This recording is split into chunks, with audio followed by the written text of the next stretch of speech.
Bonsoir, Esprit Libre, la grande émission de débat et de décryptage du Figaro et du Figaro Magazine. Une fois par mois, nous recevons un intellectuel et une personnalité politique pour débattre d'un grand enjeu de notre époque.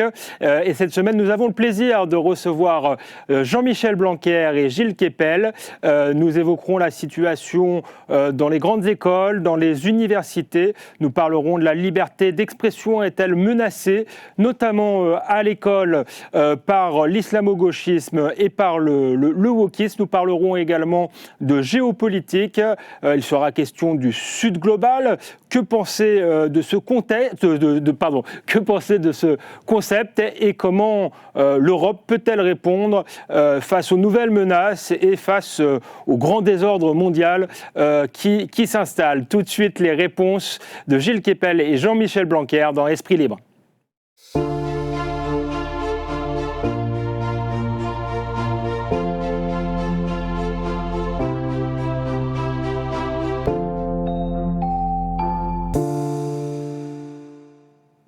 Jean-Michel Blanquer, Gilles Kepel, bonsoir. Bonsoir. Ravi de vous recevoir pour cette émission où nous allons débattre à la fois de la liberté d'expression en France avec les menaces wokistes et islamo-gauchistes qui gangrènent notamment l'enseignement supérieur, mais également de géopolitique. Nous allons voir notamment que les deux questions sont liées. Jean-Michel Blanquer, vous êtes ancien ministre de l'Éducation nationale, mais vous êtes également aujourd'hui directeur du laboratoire de la République, un cercle de réflexion qui tente de penser la question républicaine, mais aussi les grands enjeux de notre époque. Et vous faites paraître, alors c'est gratuit, on peut le trouver gratuitement, un livre qui s'appelle « Europe, maîtriser notre avenir, les voies du renouveau ».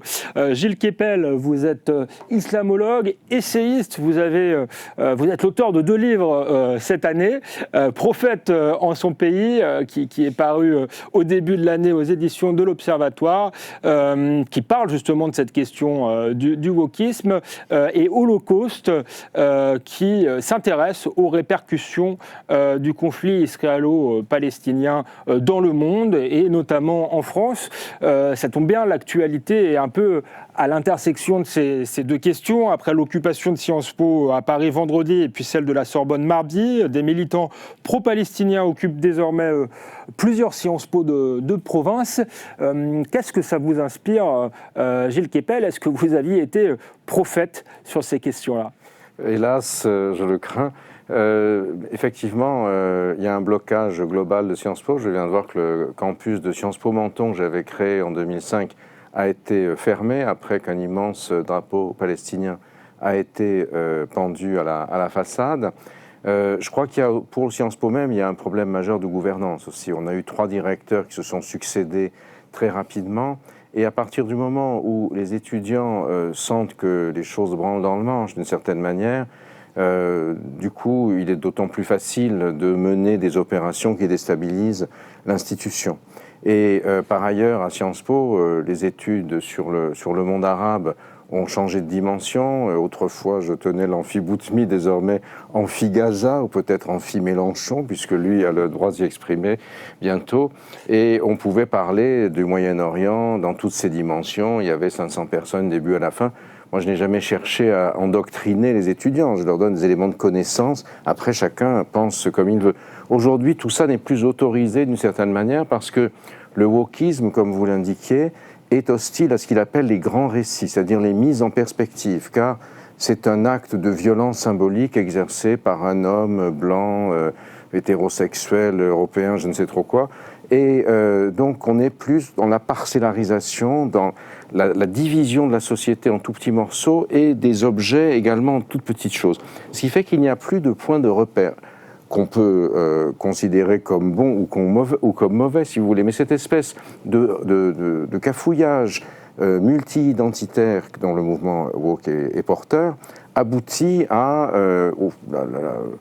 une perte de croyance dans la connaissance et un refuge dans l'idéologie comme principale motivation. Et c'est ça qui m'inquiète énormément quand j'ai vu l'autre jour la scène rue Saint-Guillaume. Alors, dans la rue Saint-Guillaume, il n'y a pas que des étudiants de Sciences Po, ni même que des étudiants, mais qui, séparés par un cordon de CRS, vous aviez ceux qui ne s'intéressaient qu'aux otages israéliens retenus par le Hamas, ceux qui ne s'intéressaient qu'aux Palestiniens bombardés par dizaines de milliers par l'armée israélienne, deux causes qui, chacune en elles-mêmes, sont parfaitement légitimes et justifient qu'on s'exprime, mais qui là, les CRS les empêchaient de se taper dessus, devant l'établissement d'enseignement. En principe, dans une université, on est là pour former les gens à penser, et après, ils débattent. Et là, maintenant, on a l'impression que la pensée a disparu. Il n'y a plus que la mobilisation, que la haine pure, et tout ce qui fait société est en train, aujourd'hui, d'être mis en question, puisque pour être un citoyen et pour pouvoir exercer ses droits électoraux, il est mieux d'être informé. Sans quoi, les élections sont une mascarade, c'est de la démagogie et on vote en paquet ou selon des instructions. Et c'est ça qui m'inquiète beaucoup. Je vois une espèce d'érosion de la vertu démocratique dans cette atteinte aujourd'hui portée aux universités. Vous partagez cette inquiétude, Jean-Michel Blanquer. C'est un sujet sur lequel vous vous penchez à travers votre laboratoire de la République. Et justement, comment promouvoir ou construire une pensée républicaine? Qu'est-ce qu'une pensée républicaine dans ce contexte-là? Oui, je souscris à ce que vient de dire Gilles Kepel. Et si vous vous souvenez bien, j'avais créé ce laboratoire, qui est une association, lorsque j'étais encore ministre, lorsque j'avais parlé d'islamo-gauchisme et qu'il y avait eu un tollé, non seulement d'ailleurs pour dire que c'était dangereux de parler ainsi, mais que ce que l'on disait aussi, c'est que ce dont je parlais n'existait pas. Alors aujourd'hui, on a sous les yeux le fait que ça existe. Peut-être certains peuvent être d'accord avec ça, mais personne ne peut dire que ça n'existe pas, c'est-à-dire l'alliance entre des secteurs d'extrême gauche et l'islamisme fondamentaliste tel qu'il s'exprime politiquement, voire autrement, par la violence. Donc il y a évidemment un phénomène. Au moins, on doit s'entendre sur cela. On ne peut pas dire que ça n'existe pas. Et bien entendu, c'est inquiétant. Et c'est vrai que la démarche que nous avons depuis 2 ans, c'est de dire qu'il ne suffit pas de s'opposer à cela, il ne suffit pas de dénoncer ce qui se passe. Il faut savoir quel est l'autre modèle, comment retrouver le modèle républicain. De ce point de vue-là, Sciences Po est un exemple intéressant, si je puis dire, puisque aujourd'hui, avec ce que nous voyons, nous sommes aux antipodes de ce qu'est le Sciences Po des origines. Rappelons quand même qu'à la fin du XIXe siècle, la création de Sciences Po correspondait à la consolidation de la République. Il s'agissait de former des élites au sens large, d'ailleurs, pas seulement politiques et administratives, mais des personnes qui prendraient des responsabilités en consolidant l'idéal républicain, c'est-à-dire notre devise républicaine, liberté, égalité, fraternité, mais aussi laïcité, et d'une manière qui soit aussi universaliste et humaniste. Aujourd'hui, on est passé quasiment à l'inverse de cela comme paradigme de certaines institutions. C'est évidemment inacceptable en réalité, d'autant plus que, comme le dit Gilles Kepel, ça se présente souvent de manière dominante, c'est-à-dire qu'il est difficile, voire interdit de penser autrement dans ce type de contexte. Ça fait longtemps que je pointe ce genre de problème, hein. Ça fait largement plus que 2 ans, même avant d'être ministre, c'est un sujet que je pointais. Vous savez, le sujet est que, comme la formule le dit souvent, le poisson peut pourrir par la tête. Et je trouve qu'en France, dans les 10-20 dernières années, on n'a pas suffisamment pris au sérieux cet adage. C'est-à-dire vous n'avez pas été suffisamment pris au sérieux lorsque vous étiez ministre, Jean-Michel Blanquer? Sur ce point-là, quand j'ai dit ça, il est clair que j'ai été très seul. Chacun a pu le voir, je pense. J'ai pris contre moi une pétition de milliers de personnes. Et dans ces cas-là, vous savez, vous avez beaucoup d'attaques et peu de défenses. Et donc, c'est pour ça d'ailleurs que c'est rarement dénoncé, puisque vous avez beaucoup de coups à prendre et rien à gagner à dire la réalité telle qu'elle est. Mais si on prend au sérieux le monde des idées, et le monde des idées emporte tout le reste, à la fin, le monde des idées, ça devient la réalité concrète de chaque jour. Il faut prendre au sérieux le monde des idées. Or, ce qu'on appelle l'idéologie woke, ce qui est un terme trop général d'ailleurs, mais enfin, ce qui est porté derrière cela, a pris au sérieux le monde des idées. Ils ont développé des concepts, des mots. Ils ont eu des stratégies académiques, notamment aux États-Unis, et d'une certaine façon, nous avons importé cela. Et face à cela, les héritiers de l'idéal républicain que nous sommes n'ont finalement rien fait, rien organisé. Sciences Po, il y a plus de 100 ans, c'était justement une façon d'organiser la vie intellectuelle et la formation dans le sens de la consolidation de la République. Eh bien, aujourd'hui, c'est ce qu'il faut qu'on retrouve. Il ne faut pas seulement dénoncer les problèmes, il faut préparer les jeunes, ceux qui prendront des responsabilités dans le futur, à avoir l'esprit républicain, ce qui est quelque chose de très concret et qui doit nous permettre de résoudre nos problèmes sociaux, politiques, économiques, en ayant l'idéal républicain chevillé au corps. Qu'est-ce que vous appelez l'idéal républicain ? C'est quelque chose, moi je trouve, qui est parfois difficile à définir. Est-ce que ça ne signifie pas tout simplement qu'il faut défendre aujourd'hui la culture française ? Il y a des synonymes de l'idéal républicain. Il y en a un tout simple, qui est l'humanisme. C'est-à-dire de considérer que l'homme est la mesure de toute chose. C'est quelque chose qui est parfois très contesté. Si vous regardez la question du rapport à la nature, par exemple, il est évident qu'il y a des grands sujets écologiques aujourd'hui, mais qu'il y a une manière humaniste de prendre ces sujets-là, puis des manières qui ne sont pas forcément humanistes de prendre ces sujets-là. Donc l'humanisme est un bon synonyme des valeurs de la République. Parfois, il est vrai qu'on a l'impression que le mot République est un peu galvaudé ou un peu abstrait. Parce qu'il est employé aussi par Jean-Luc Mélenchon, par exemple, le mot République. Oui, il a d'ailleurs probablement lui-même été républicain dans le passé. Il suffit pas c'est pas le seul mot qui n'a pas, comment dire, ne signifie pas qu'on l'applique parce qu'on le prononce. Oui, il y a évidemment à travailler justement ce que l'on met derrière cela. Mais ce que l'on met derrière cela, c'est notamment la devise républicaine, tout simplement. Vous savez, l'idéal de liberté en particulier, c'est le nom de votre émission, ça s'appelle Esprit libre. L'idéal de liberté, il est à défendre tous les jours et c'est extraordinairement concret.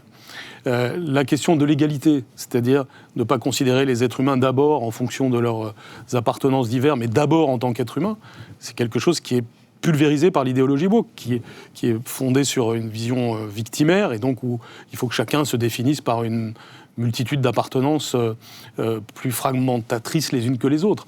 Donc c'est là qu'on commence à voir que c'est très concret d'avoir l'esprit républicain. Et ensuite, ça se décline en politique concrète, tout simplement. Gilles Kepel, il y a cette question dont on va reparler, la fragmentation des identités, la montée du communautarisme, mais est-ce qu'il n'y a pas aussi, et d'ailleurs Jean-Michel Blanquer le disait, le poisson pourri par la tête, une faillite des élites. Sciences Po, c'est censé être l'école qui forme les futures élites. Et donc là, est-ce qu'il n'y a pas une faillite tout simplement du savoir, de l'intelligence et une trahison aussi des clercs d'une certaine manière, puisqu'on voit bien que la direction de Sciences Po semble complètement démunie, voire complice des événements auxquels on assiste ces derniers jours. Il y a eu un vrai problème, c'est-à-dire qu'autrefois, Sciences Po était dirigé en alternance par un éminent universitaire qui savait à peu près gérer, donc ils ne sont pas très nombreux, et par un administrateur civil ou un conseiller d'État. Or, depuis les 3 derniers directeurs ont été systématiquement des hommes de la haute administration, 2 conseillers d'État, un sous-préfet, le dernier. Et je crois qu'il est temps maintenant que le balancier déjà revienne vers un universitaire qui va pouvoir remettre à l'intérieur de cette institution les savoirs universitaires, si vous voulez, et non pas forcément l'usage d'une université pour rendre des services sans se poser la question de ce que c'est que les savoirs. Je crois que là, il y a un véritable problème qui, en tout cas, lors de la dernière direction, n'a pas été vraiment pris en compte. Donc ça, c'est un véritable souci. Et aussi, il me semble que l'université doit être capable d'analyser les grands défis du monde contemporain et de les comprendre. Alors après, les étudiants ou les professeurs à titre individuel peuvent épouser telle ou telle cause, mais si on n'est pas capable d'analyser, tout simplement, d'abord, on est dans la faillite du modèle universitaire. Et c'est ça qui m'a beaucoup préoccupé, par exemple, à propos de ce qui se passe toujours et de ce qui s'est passé à partir du 7 octobre. Donc, on peut dire c'est horrible, le massacre est épouvantable du 7 octobre et les bombardements sont abjects. On peut tout à fait dire ça, c'est très bien.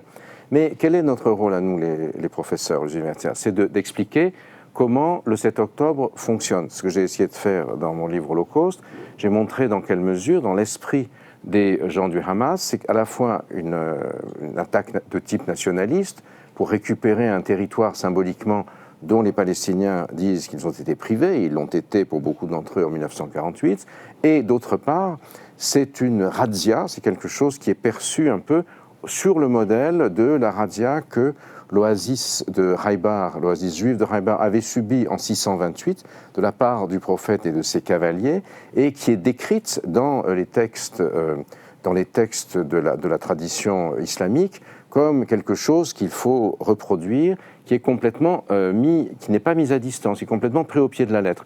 Je dis ça parce que dans le livre très intéressant de Jean-Michel Blanquer, justement, on raconte un massacre commis par les Athéniens au sommet du moment où l'Athènes du 5e siècle avant Jésus-Christ est le modèle de notre démocratie. Donc ils font le siège de l'île de Mélos qui ne veut pas les accompagner contre Sparte, et puis une fois qu'ils prennent la ville, ils tuent tous les hommes en âge de combattre et réduisent les femmes et les enfants en esclavage. Donc notre démocratie qui s'inspire d'Athènes, évidemment, ne veut pas réduire les femmes et les enfants en esclavage, ni massacrer tout le monde, les prisonniers de guerre. Et parce qu'on arrive à le mettre à distance, parce qu'il y a un travail de la raison, si vous voulez, qui met les choses à distance. Dans le cas où on mélange mystique et politique, on a d'un côté donc les gens du Hamas, puis ensuite la pègre de Gaza qui s'est engouffrée, puisque ce n'est pas seulement les combattants, il y a eu les 3000 combattants, il y a aussi des gens qui sont arrivés derrière et qui ont donné les exactions épouvantables que l'on connaît.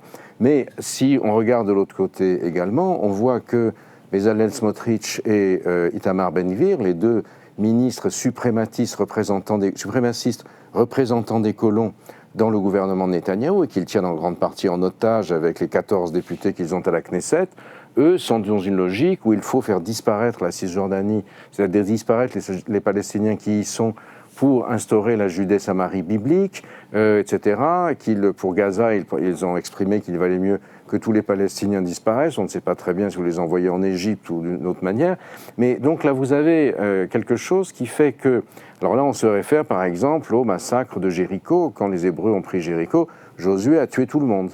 Et il faut justement le travail de notre université laïque et républicaine, pour parler comme Jean-Michel Blanquer, c'est de mettre cela à distance, d'arriver à nous référer au passé, à en tirer les leçons, mais à ne pas transformer le passé en slogan. Par exemple, quand il y avait des attaques contre Israël de la part du Hezbollah ou du Hamas, ils scandent toujours ce slogan en arabe, « Khaybar, Khaybar ya Yahoud, Jaish Mohammed Sayaoud », c'est-à-dire « Et les Juifs, Khaybar, Khaybar, rappelez-vous le massacre de l'Oasis, l'armée de Mohammed est de retour. » C'est-à-dire on va vous massacrer de la même manière, vous voyez.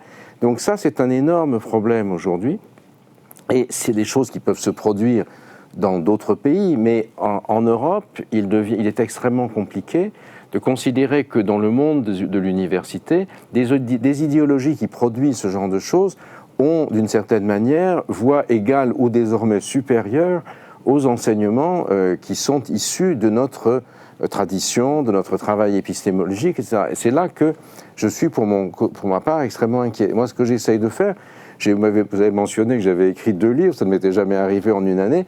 En fait, quand j'ai vu ce qui s'est passé, j'ai essayé de l'analyser en l'inscrivant dans les 40 ans d'expertise que j'avais sur cette partie du monde et de le faire signifier. Si vous voulez, je ne suis pas... C'est pas un livre qui est pour Israël ou pour la Palestine ou pour le Hamas ou contre l'OLP ou quoi que ce soit. C'est pas du tout ça. J'essaye de voir comment les choses fonctionnent et surtout, vous avez mentionné tout à l'heure, comment cela a un effet sur la réorganisation du monde aujourd'hui. Vous avez parlé du Sud global. Comment est-ce qu'à partir du 7 octobre et surtout de la répression palestinienne à Gaza et des bombardements, de l'hécatombe à Gaza, un certain nombre d'États comme l'Afrique du Sud vont à la Cour internationale de justice et disent il faut complètement revoir les fondements moraux de l'ordre du monde. Après 1945, c'était plus jamais ça à la suite de l'extermination des Juifs par les nazis, la solution finale. On donne un havre aux Israéliens et l'Afrique du Sud dit ah mais maintenant c'est l'État d'Israël qui est l'État génocidaire qui fait le génocide des Palestiniens. L'opposition c'est plus l'Est contre l'Ouest, c'est le Sud global contre le Nord chargé de tous les vices, Nord où pourtant une grande partie des populations du Sud global viennent émigrer et l'enjeu est justement leur intégration dans notre ensemble, quelle leur participation. Or, ces anathèmes ne font que, comme Jean-Michel Blanquer l'a dit, fracturer la société, la réifier et dresser l'un contre les autres des groupes inconciliables dont on a vu l'image métaphorique terrible, rue Saint-Guillaume, seuls les cordons de CRS empêchaient les deux camps, qui étaient plus ou moins étudiants à Sciences Po, mais étaient devant la façade de la rue Saint-Guillaume, d'en venir aux mains. Jean-Michel Blanquer, nous allons revenir effectivement sur le concept de Sud global. Vous avez d'ailleurs un point de vue intéressant sur cette question, mais peut-être sur les conséquences du 7 octobre. On voit que ce conflit se répercute un peu partout dans le monde. On le voit dans les universités, dans l'université de Columbia aux États-Unis, mais aussi singulièrement en France, avec une montée de l'antisémitisme. Comment vous l'expliquez? Quels sont peut-être les acteurs justement qui alimentent peut-être cette instrumentalisation de ce conflit lointain pour fracturer la société française? D'abord, je pense qu'il y a une convergence d'intérêts de la part d'acteurs en réalité très hétérogènes pour imposer des concepts comme le concept de Sud global. C'est le dernier en date, si je puis dire. C'est très frappant de voir à quel point certains des enjeux sont d'abord des enjeux de victoire sémantique. Vous réussissez à imposer un terme comme ça devient le centre du débat. Alors, il y a tous ceux qui l'admettent sans réfléchir, et puis même si vous le combattez, vous le mettez en valeur. C'est typiquement ce qui se passe avec Sud global.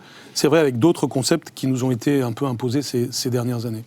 Et Sud global, à mes yeux, ça ne veut rien dire. D'abord, par exemple, est-ce que la Russie fait partie du Sud global? Géographiquement, elle n'est pas spécialement au Sud. Mais est-ce que l'Australie fait partie du Nord, du Sud? Bon, donc déjà, l'Inde, comment la mettons dans le Sud global, alors que c'est un allié extrêmement important dans beaucoup de conflits pour nous aujourd'hui, dans les enjeux stratégiques, dans ce qu'on appelle l'Indo-Pacifique.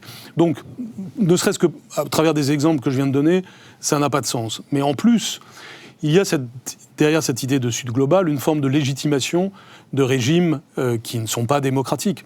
Donc en réalité, aujourd'hui, ce qui se joue, mais comme ça a été le cas depuis des décennies, c'est le combat de la liberté contre les ennemis de la liberté. Et fort heureusement, il y a au Sud des régimes qui sont en faveur de la liberté. Et le travail de certaines grandes puissances autoritaires, comme l'Iran, c'est d'essayer, au travers de la notion de Sud global, finalement, d'avoir une espèce de concept fourre-tout qui permet ensuite de légitimer des régimes. Mais aujourd'hui, nos alliés dans le monde sont ceux qui défendent la démocratie, tout simplement. Et ça, je crois qu'on doit avoir de nouveau cette clé de lecture, y compris au Moyen-Orient, où il y a des pôles démocratiques. J'étais au Kurdistan syrien, un endroit que connaît bien Gilles Kepel, qu'on appelle le Rojava. Ce qu'ils font en ce moment, les Kurdes en Syrie, est exceptionnel. C'est-à-dire ils font vivre une réalité républicaine, vous me demandiez une définition. Quand vous allez là-bas, vous voyez très bien ce qu'on peut mettre derrière le mot. Ils s'efforcent d'avoir des réalités démocratiques, il y a une égalité homme-femme parfaite, il y a la laïcité, il y a la tolérance religieuse. Tous ces éléments qui sont nos valeurs sont là-bas. Et ils sont là-bas du fait de qui? Du fait de personnes qui croient en la liberté. Ils sont, pour la plupart d'entre eux, musulmans, et ils sont tous très en faveur des valeurs qui sont les nôtres, de liberté. Ça montre bien la compatibilité possible. Et qui ont-ils contre eux et qui ont-ils avec eux? Eh bien, ils ont beaucoup contre eux et pas grand-chose avec eux. Ils ont la Turquie, l'Iran, d'une certaine façon le régime syrien, bien sûr. Et donc, et nous, et qui ont-ils avec eux? Normalement nous, mais nous, le monde libre, si je puis dire, et nous les aidons que fort peu. C'est pourtant eux qui ont gagné contre Daesh à Raqqa, c'est eux qui ont fait tant pour la liberté, en sacrifiant beaucoup de vies. Et donc, si vous voulez, aujourd'hui, est-ce qu'ils appartiennent au Sud global, eux? Ils appartiennent tout simplement au monde libre. Et c'est ce concept de monde libre qu'il faut mettre au centre de la table. Vous avez du coup répondu à la question que je comptais vous poser ensuite. Donc on va parler des menaces extérieures, de comment y répondre, de comment se réorganiser géopolitiquement. Mais pour ce qui est de la menace intérieure, est-ce qu'on peut dire qu'aujourd'hui il y a une menace intérieure, ce que vous appelez l'islamo-gauchisme vous-même? Est-ce que c'est tout simplement l'alliance de l'extrême gauche et des islamistes sur notre territoire? Et d'ailleurs, vous parliez de l'Iran, ça a été assez peu relevé, mais l'ayatollah Khamenei a tweeté pour encourager les étudiants de Sciences Po. Donc ça rappelle quasiment le scénario de la révolution islamique, avec l'alliance justement des gauchistes et des islamistes. Est-ce qu'on en est là? Et bien sûr qu'il faut, et on va en parler, mener une politique extérieure, mais comment on fait face à cette menace intérieure? D'abord, si j'étais un étudiant aujourd'hui engagé dans une lutte et que j'avais le soutien de l'ayatollah Khamenei, je m'inquiéterais moi-même, je m'interrogerais sur le sens de ma lutte. Peut-être que j'irais choisir des luttes dont on parle trop peu, comme celle des femmes iraniennes, par exemple. Vraiment, je parle très sérieusement à l'adresse des jeunes qui m'écoutent. Il y a là des combats. Il y a des endroits dans le monde où c'est par dizaines de milliers, voire par centaines de milliers qu'on compte les victimes. Je parlais de la Syrie, c'est au moins 300 000 morts. Je dis ça sous le contrôle de Gilles Kepel. C'est donc pourquoi y a-t-il cette focalisation sur le conflit israélo-palestinien, qui bien sûr est très important, et pas du tout de mobilisation de ces mêmes jeunes épris de liberté dans tous les endroits où il y a tant d'atteintes à la liberté, à commencer par l'Iran, à commencer par les Kurdes, à commencer par tous ceux qui sont victimes d'exactions de la part de la Turquie, comme le sont les Kurdes en Syrie, etc. Donc certains choisissent leur combat avec d'autres critères que la liberté. Alors oui, bien sûr, il y a une forme d'internalisation des conflits internationaux, c'est pas nouveau, Gilles Kepel l'a très bien démontré dans le passé. Une perméabilité.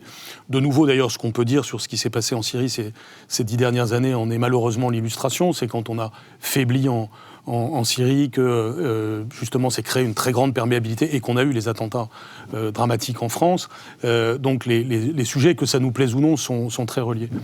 Et puis, il y a les symptômes de cette perméabilité. L'antisémitisme est évidemment l'un de ces symptômes les plus graves. De la même façon, si j'étais étudiant aujourd'hui engagé dans une lutte pour une cause qui me paraît forte et belle, je serais très inquiet de voir qu'elle est corrélative à l'expression d'un antisémitisme. Quand on voit ces images aux États-Unis de personnes qui sont empêchées d'entrer dans un campus tout simplement parce qu'ils sont juifs, mais j'aurais honte d'être apparenté d'une façon ou d'une autre à quelque chose de ce genre. Que chacun retrouve un petit peu ses esprits sur cette question. On a le droit d'avoir des opinions différentes, on a le droit de penser des choses différentes sur le conflit israélo-palestinien, mais on n'a pas le droit d'accepter l'antisémitisme, on n'a pas le droit d'être le complice conscient ou inconscient des régimes les pires de la planète. Donc ce que je dis là, je le dis très sérieusement à l'adresse des jeunes. Je sais que pour certains, ils ont un réel idéalisme, ils ont réellement la volonté de faire avancer la liberté. Mais d'abord, qu'ils aillent à des cours qui permettent de mettre en perspective l'histoire et sa complexité. Et deuxièmement, qu'ils aillent dans les vrais combats de la liberté et qu'ils refusent tous les soutiens de ceux dont il est démontré qu'ils ont du sang sur les mains.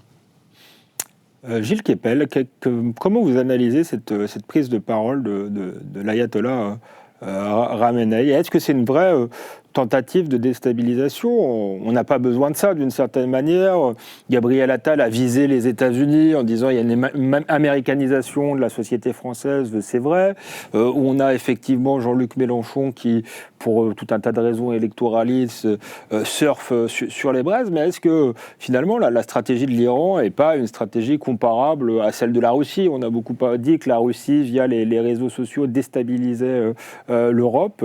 Est-ce que c'est de cela dont il s'agit, et est-ce qu'il y a une forme d'entrisme à l'université? Alors je ne sais pas si c'est de l'Iran, si c'est des frères musulmans, si c'est un mélange des deux.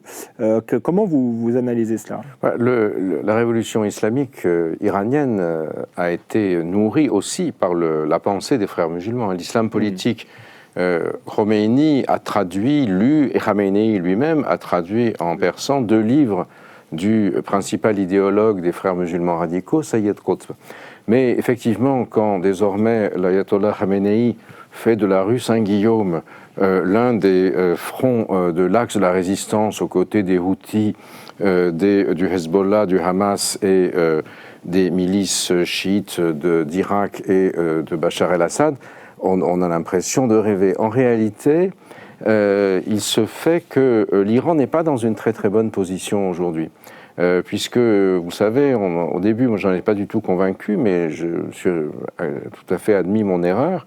Je pensais qu'il était impossible, le 5 octobre ait été lancé sans approbation iranienne, puisque c'était les gardiens de la Révolution qui avaient fourni tout l'équipement, les armes, l'information, et d'ailleurs, Yahya Sinwar, le chef du Hamas, dans les vidéos, les trucs que j'ai, tout ce qui est interviews que j'ai écouté en arabe et décrypté et traduite en partie dans Holocauste, le dit très bien. Dès qu'il est sorti relâché par Netanyahou en 2011, il va en Iran et Qassem Soleimani, le patron des Pasdaran, lui dit on va mettre tous les moyens à votre disposition. Mais c'est lui qui prend l'initiative tout seul, le 7 octobre, visiblement. Parce qu'il a vu que Netanyahou avait retiré les chars de la frontière pour les envoyer faire la police en Cisjordanie au secours des colons qui attaquaient les Palestiniens.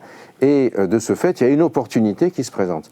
Et c'est le mandataire de l'Iran, ou le proxy, comme on dit à la télévision, c'est-à-dire le Hamas, qui prend l'initiative d'attaquer le 7 octobre. Effectivement, le résultat est spectaculaire. Dans le choc est comparable au 11 septembre, va même plus loin, puisque le 11 septembre, un autre quotidien à l'époque avait titré, que le vôtre avait titré « Nous sommes tous américains ». Je ne suis pas sûr qu'il titrerait ça aujourd'hui dans les mêmes termes, mais ça n'avait pas fracturé l'Occident. Le 7 octobre est en train, comme on le voit, de fracturer en passant par Sciences Po, par Harvard, par Columbia et ailleurs. Mais là, de ce fait de l'empressement du 7 octobre de la part du Hamas, ni le Hezbollah, ni l'Iran n'étaient en ordre de bataille. Ce pourquoi ils ont freiné, se sont trouvés attaqués par les Israéliens avec une efficacité en termes d'intelligence artificielle, de frappe. Les principaux chefs des Pasdaran ont été tués dans le consulat iranien à Damas. Donc c'était quelque chose au mois d'avril, c'était quelque chose de très violent. La République islamique a été obligé de répliquer pour montrer qu'il ne pouvait pas se laisser faire. Résultat, l'attaque sur Israël s'est traduite par le fait que quasiment tous les engins qui avaient été lancés, drones, missiles, interbalistiques de croisière, etc., n'ont pas réussi à atteindre leur but. Ça s'est transformé en un feu d'artifice dans le ciel oriental, puisque au secours d'Israël sont venus aussi les Américains, les Britanniques et même les Français. Et donc aujourd'hui, la République islamique, d'une certaine manière, est en train de voir se rétracter sa base, parce que le clergé y est de plus en plus marginalisé. Ce sont davantage les gardiens de la Révolution qui contrôlent la totalité du pouvoir. Vous l'avez mentionné, la répression des femmes a été d'une rare violence.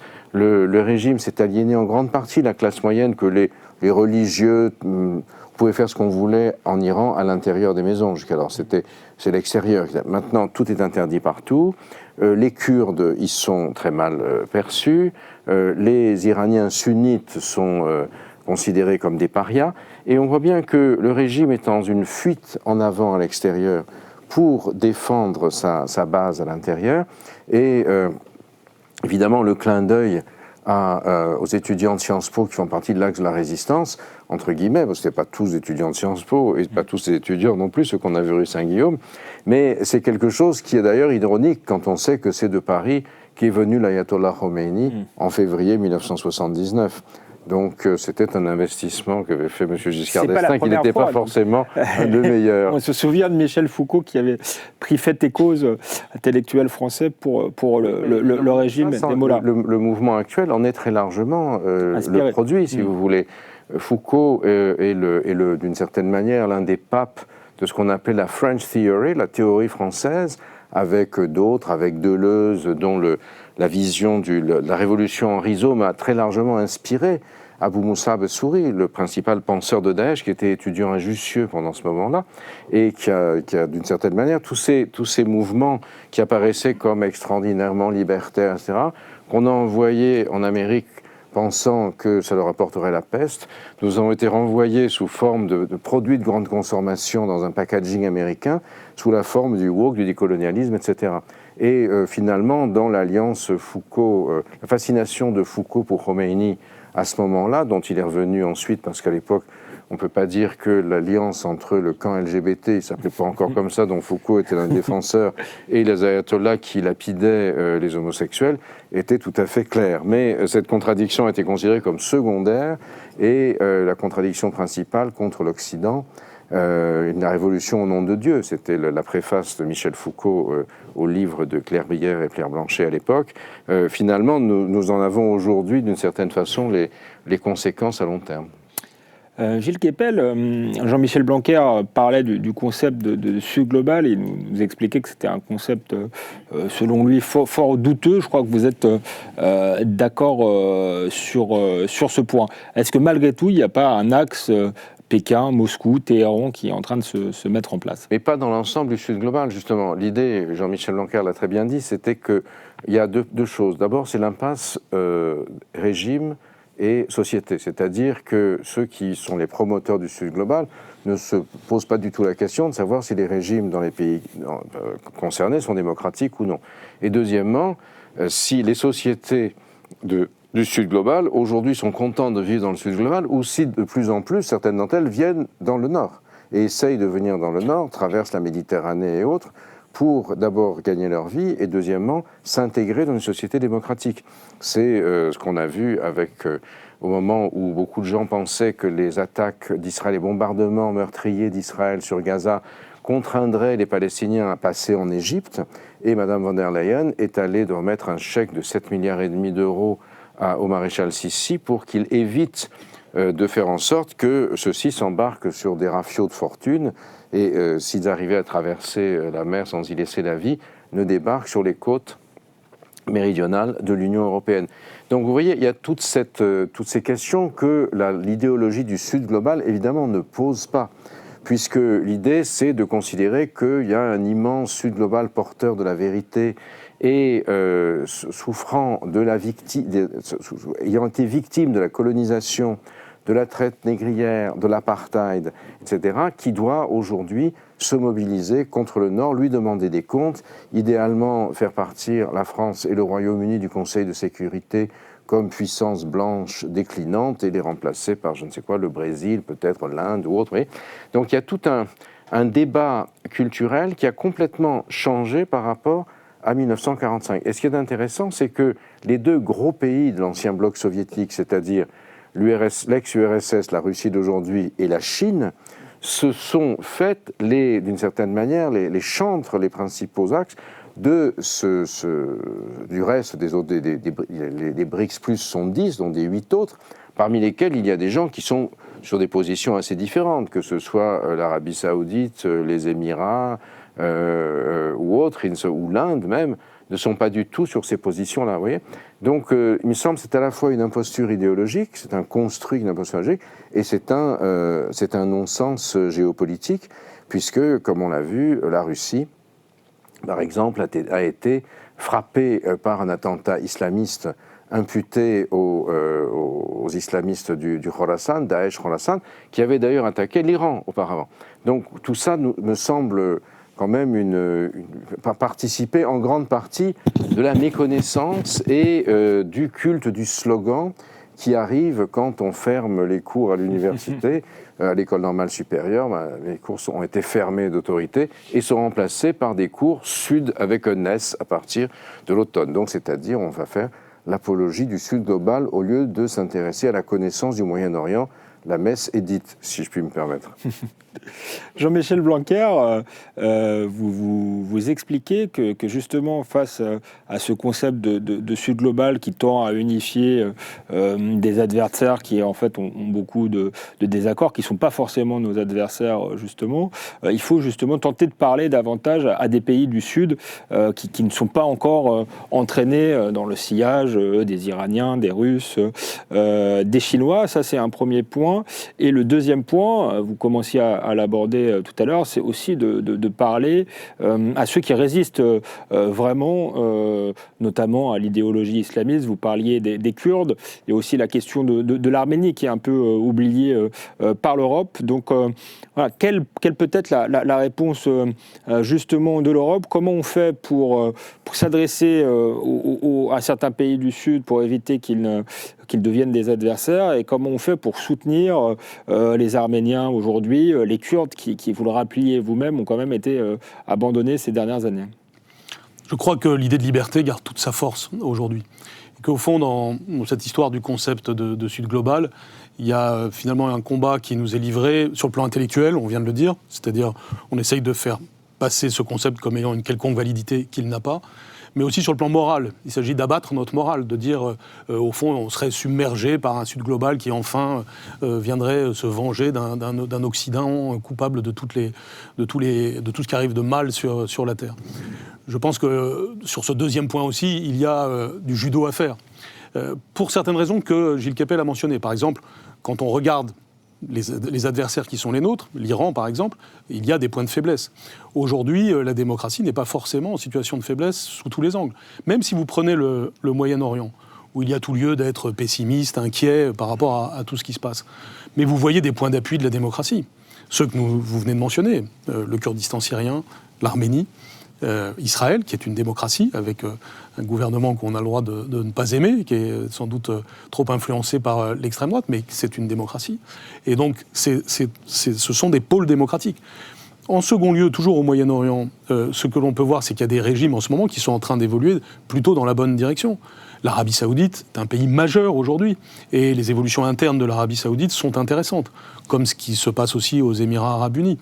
Là encore, ce sont des points d'appui. Et d'ailleurs, l'Arabie Saoudite jouera un rôle sans doute essentiel dans ce qui se passera après la guerre actuelle post-7 octobre. En troisième lieu, il y a les oppositions au sein des autoritarismes inquiétants. Il y a évidemment l'opposition en Iran, dont nous avons parlé, mais aussi l'opposition en Turquie, qui récemment vient quand même de remporter une victoire face à Erdogan aux élections municipales. Et donc, dans ces deux magnifiques civilisations que sont la Perse et la Turquie, il y a évidemment des perspectives. L'Iran n'est pas de manière éternelle voué à être un ennemi d'Israël, par exemple. Elle ne l'a pas été dans le passé, et on peut imaginer ce que serait un Moyen-Orient pacifique, et démocratique, respectueux des libertés. Il n'y a pas à essentialiser des régions du monde comme devant toujours être caractérisées par la violence et la dictature. Donc aujourd'hui, nous ne devons pas nous laisser gagner par une espèce de baisse du moral à cause du caractère très offensif des adversaires de la liberté. Ils sont des minorités. C'est vrai à l'échelle de notre pays, c'est vrai à l'échelle du monde. Ceux qui sont ennemis de la liberté sont des minorités. Simplement, ils sont très organisés, ils sont très vocaux, comme on dit, et les gens amoureux de la liberté, qui sont l'immense majorité, eux, ne sont pas organisés et ne crient pas très fort. Et c'est ça qui doit un petit peu changer. C'est-à-dire qu'il faut être organisé, il faut avoir une vision positive pour la jeunesse sur l'avenir du monde, que ce soit sur le plan de l'écologie, de la société que l'on va construire. Et il ne faut pas se laisser, en quelque sorte, embarquer dans des concepts faux, et pas non plus se laisser impressionner par certains tigres de papier. Je pense qu'il y a aujourd'hui des puissances comme l'Iran, par exemple, qui sont en réalité très fragiles. On vient de le voir même sur le plan militaire, et que, de ce fait, il faut tout simplement porter les idéaux qui sont les nôtres, porter ce qui nous constitue, c'est-à-dire la liberté. Donc si je devais répondre par un mot à votre question, je dirais la liberté. La liberté a encore toute sa valeur, et elle est encore ce qui, évidemment, constitue l'espérance des hommes dans le monde entier. Jean-Michel Blanquer, vous avez dit il faut s'organiser, et justement c'est un peu le livre que vous faites paraître avec votre laboratoire c'est un livre collectif au laboratoire de la République, qui est disponible notamment gratuitement sur Internet, propose des pistes. Ça s'appelle Europe maîtriser notre avenir. Et quelle est la méthode pour maîtriser notre avenir? Le président de la République parle beaucoup de souveraineté européenne. Alors vous me direz peut-être que je me trompe, mais en lisant entre les lignes, j'ai plutôt l'impression que vous penchez pour la souveraineté des nations, même si vous ne le dites pas comme ça. Pas l'impression que vous croyez à une défense européenne, à la mutualisation, la dissuasion nucléaire, on pourrait en parler aussi. Le président est dans une logique de mutualisation. Vous dites qu'il faut renforcer les capacités nationales de défense de l'Europe, une Europe qui consolide et démultiplie les capacités régaliennes des États. Donc, selon vous, la bonne méthode, c'est s'appuyer sur le fondement de l'Europe qui est les nations? Oui, d'abord, le premier élément, c'est d'être pragmatique. Trop souvent dans le passé, nous avons été naïfs. Nous sommes toujours prêts à donner plein de choses, et évidemment, ça a été le cas de l'Europe elle-même vis-à-vis du reste du monde. C'est comme ça qu'on a désindustrialisé l'Europe de manière dramatique sur les 30 dernières années, en ayant joué des règles du jeu que les autres ne jouaient pas. Et puis à l'intérieur de l'Europe, nous, la France, nous avons souvent fait des concessions que nous n'avons pas trouvées. Nous avons un partenaire allemand qui n'est pas toujours avec un esprit européen parfait. Ça ne veut pas dire qu'il faut en rabattre sur l'idéal européen, bien au contraire, mais simplement on doit être lucide sur ce qui va et ce qui ne va pas.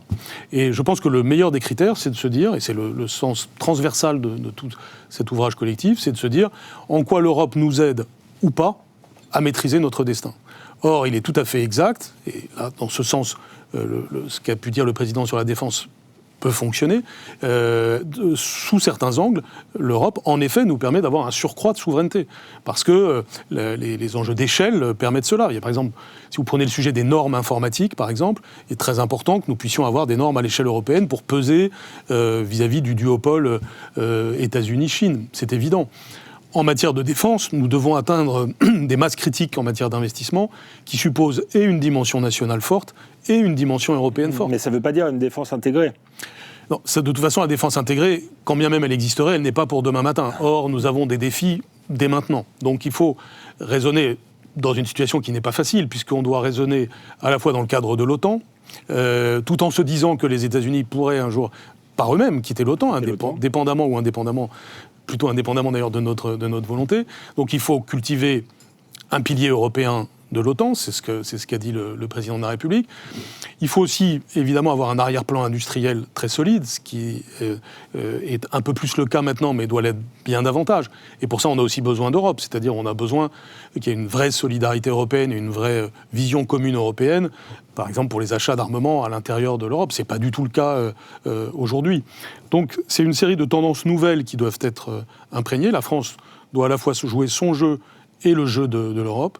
Et sur tous les sujets, au-delà des enjeux de défense que nous avons mis en premier, parce que finalement la période actuelle nous remet aux fondamentaux de ce qu'a été l'Europe dès le début. Après la Deuxième Guerre mondiale, la raison d'être de l'Europe, c'est la paix, c'est les enjeux géopolitiques, et bien, on y revient là en ce moment. Il faut donc regarder avec lucidité ce qu'il en est.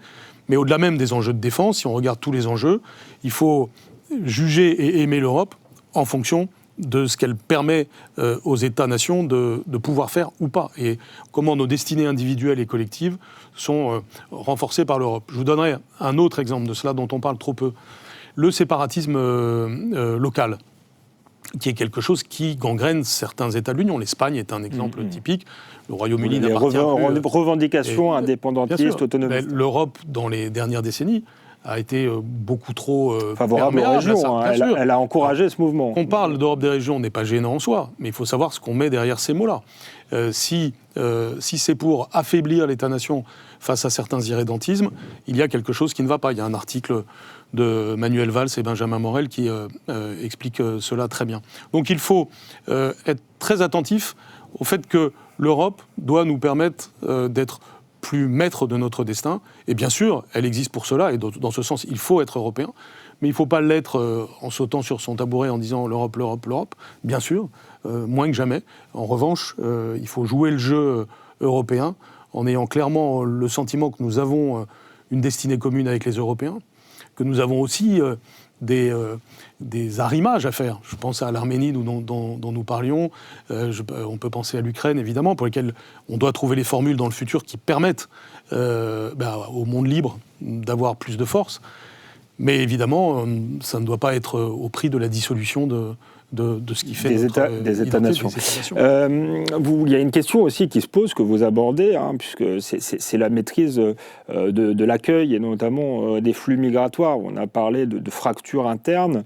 Elles sont aussi le fruit d'un échec de l'intégration dans notre pays. Comment l'Europe peut faire face à cela? Est-ce qu'il faut simplement des aménagements, c'est-à-dire une meilleure répartition des migrants, ou est-ce qu'il faut un changement radical de logiciel? Là aussi, il y a un chapitre sur cette question, parce qu'en effet, il n'y a pas un seul facteur. Il y a un spectre de choses à faire. Il faut évidemment des frontières mieux gardées. Et on voit bien les progrès qui restent à faire en la matière. Il faut avoir un modèle d'intégration qui soit beaucoup plus efficace. Aujourd'hui, il est en panne sous bien des angles, y compris parce que nous sommes beaucoup trop en acceptation de gens qui sont à l'encontre de nos valeurs. Ceux qui en ce moment sont en train de troubler l'ordre public avec peut-être le statut d'étudiant comme certains Américains devraient rentrer chez eux demain matin. Vous savez, j'ai été étudiant à l'étranger. Jamais je me serais permis de troubler l'ordre public du pays où je suis allé. Et si je l'avais fait, je trouverais normal qu'on me renvoie. Nous acceptons des choses qu'on ne doit pas accepter en la matière. Et puis en troisième lieu, c'est tout l'enjeu de la politique en Afrique de l'Union européenne. C'est-à-dire nous avons évidemment à contribuer à ce que la jeunesse africaine ait beaucoup plus de perspectives. Il est totalement fou et paradoxal de voir qu'aujourd'hui, la Russie et la Chine cherchent à apparaître comme des amis de l'Afrique alors qu'ils sont en situation de prédation.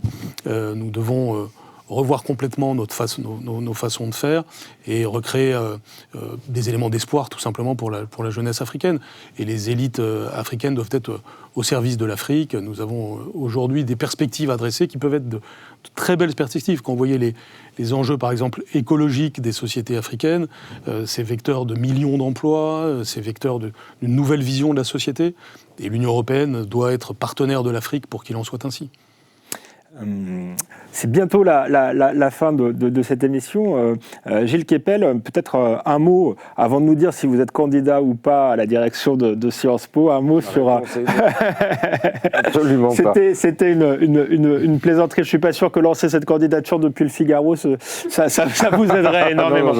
Trêve de plaisanterie, nous avons à peine 2 minutes, mais sur la question des flux migratoires, vous avez dit tout à l'heure qu'une grande partie du Sud, finalement, voulait rejoindre le Nord. Est-ce que c'est vraiment par adhésion à nos valeurs ou c'est juste parce qu'on a une zone économiquement plus prospère? Et est-ce qu'on n'a pas été aussi naïf en pensant que tous voulaient rejoindre l'Europe pour devenir des Européens? Ça dépend parce qu'il y a un grand nombre de gens qui sont toujours présents dans le Sud et qui sont très favorables au modèle démocratique européen. Regardez en Tunisie par exemple, où ça n'est qu'à la suite de la faillite de la révolution tunisienne due à la malversation d'un certain nombre et à la poussée des islamistes, que finalement aujourd'hui l'espoir est arrêté. Mais pendant une dizaine d'années, après 2011, il y a eu un fonctionnement relativement démocratique de la Tunisie, avec des gens qui étaient d'ailleurs souvent parfaitement bilingues, arabes, français, qui faisaient des allers-retours et qui développaient des institutions, des modes de pensée qui étaient tout à fait comparables à ceux qu'il y avait ici, les collègues tunisiens à l'université, en étant le symbole. Alors aujourd'hui, c'est tombé comme le soufflet, parce que les printemps arabes, c'était une aspiration à la démocratie, portée par un certain nombre de gens, mais trop peu aidés, qui n'avaient pas réussi à construire des réseaux suffisants dans leur pays, et qui finalement ont été balayés par les autoritarismes et le chaos porté par les islamistes. Mais néanmoins, on voit qu'aujourd'hui, à l'intérieur de nos sociétés, un certain nombre de gens issus de l'immigration arrivent à des positions de responsabilité tout à fait remarquables, que ce soit à la tête des entreprises, des administrations, en position éligible, et ils le font comme tels, comme citoyens ou citoyennes qui portent les valeurs universelles qui sont les nôtres. Merci Gilles Kepel, merci Jean-Michel Blanquer. On rappelle vos livres respectifs. Europe, maîtriser notre avenir, c'est un livre collectif publié par le Laboratoire de la République que vous avez dirigé, Jean-Michel Blanquer. Et on rappelle le dernier livre de Gilles Kepel, Holocauste, c'est chez Plomb. Merci d'avoir été avec nous. On se retrouve le mois prochain pour un nouveau numéro d'Esprit Libre.